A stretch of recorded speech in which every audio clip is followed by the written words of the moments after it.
Welcome to Burning Bright, a weekly podcast presenting poetry and prose from Passenger.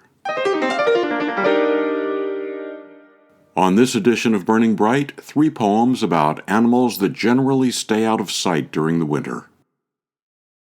According to the History Channel's website, Groundhog Day has its roots in the ancient Christian tradition of Candlemas, when clergy would bless and distribute candles needed for winter. The candles represented how long and cold the winter would be. Germans expanded on this concept by selecting an animal, the hedgehog, as a means of predicting weather. In this country, Groundhog Day has been around since 1887. Groundhog Day is also, probably not coincidentally, the midpoint between the winter solstice and the spring equinox. Lisa Bellamy said that this next poem sprang from her love of forms, like recipes, encyclopedia entries, and fill-in-the-blank questionnaires. Also, evidence of a persistent woodchuck on her Adirondack property. To celebrate Groundhog Day, here's Lisa Bellamy's poem, Woodchuckophobia. What is woodchuckophobia? A condition in which a woodchuck's eerie whistle, New England farmers called it whistle pig and suspected it of Congress with the devil, or the sight of it sunning itself, or the sight of its wet snout, or its lumpish torso waddling into the brush after one shrieks, or the sight of yet another filthy hole it has dug just steps away from the house, or even a memory or stray thought about the woodchuck causes extreme fear of the woodchuck. What is extreme fear of the woodchuck? The jittery state, dizziness, inability to concentrate on tasks after an encounter with the woodchuck, even if one is safely inside the house. The agitation thrumming in one's mind like a relentless sewing machine.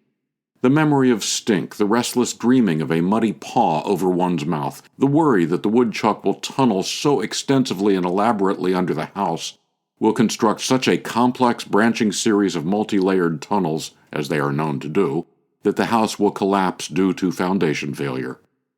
What is collapse? Collapse is the chaos and danger, often mortal, one experiences when foundations, cement basement pillars, door frames, light fixtures, ceilings, windowsills, and roofs, lose sturdy reliability. A woodchuck digging tunnels next to one's house calls this whole setup into question.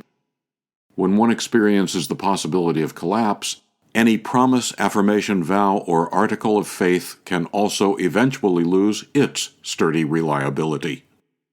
A seemingly content couple can begin to notice tiny fissures, slivered cracks in the other's previously truthful representations, and, in fact, betrayals of various sorts can eventually occur. What is sturdy reliability? A characteristic of things that are trustworthy. Sturdy reliability promotes faith that agreed-upon assumptions and representations are believable and firm. A ceiling, for example, is a representation that the room under the ceiling will continue to exist as a room, and not a pile of rubble under which one will moan weakly if one can moan at all. Sturdy reliability is the representation that the ceiling will act in accordance with its nature. What is nature? Nature is the essence of things. What is the essence of the woodchuck?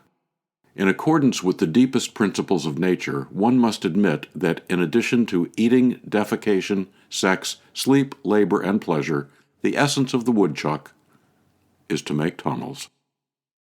Woodchuckophobia by Lisa Bellamy from Passenger, issue 64. Here's another poem about a creature we don't see much in the winter, the bear. The idea for Judith Bernal's poem came to her as she watched a video of a bear messing with a friend's bird feeders. She said, "Many young male black bears were moving from Pennsylvania toward the Adirondacks, and I imagined the dangers and obstacles on the way." Here's her poem, A Bear. A bear tracks through the forest alone. Almost everywhere people, roads, machines, yet he travels north, unseen. An occasional hiker discovers scat, a track or two drying in soft ground. Behind a hillside home, the bird feeding station ruined, posts smashed, seeds devoured. In our spreading settlements, bustle and change, our hectic dominion unchecked. Deep forest campers might hear a bear's muffled journey over 7 times 7 counties, skirting hundreds of thousands of us, moving, bear north, to bear country, wanting only to be what he is. Judith Bernal's poem, A Bear, from Passager's 2019 Poetry Contest issue. Stuart Chalfant said that his poem Toad was inspired by an actual toad that appeared near his front door almost daily for a few months and then disappeared. He said its disappearance left a heartfelt void. Outside our door a toad appeared, soft and confident, on the entry step as if to come in. Was this the same we saw last spring emerging from the lilies? Some say the frogs have disappeared, and now the toad is in its twilight.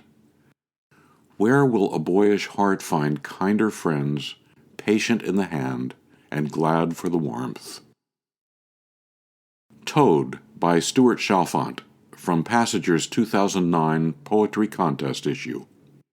To purchase any of these issues, subscribe to Passager, or learn more about the press and its commitment to writers over 50, go to passagerbooks.com. You can download Burning Bright from Spotify, Apple and Google Podcasts, and various other podcast apps. For Kendra, Mary, Christine, Roseanne, and the rest of the Passager staff, I'm John Shore.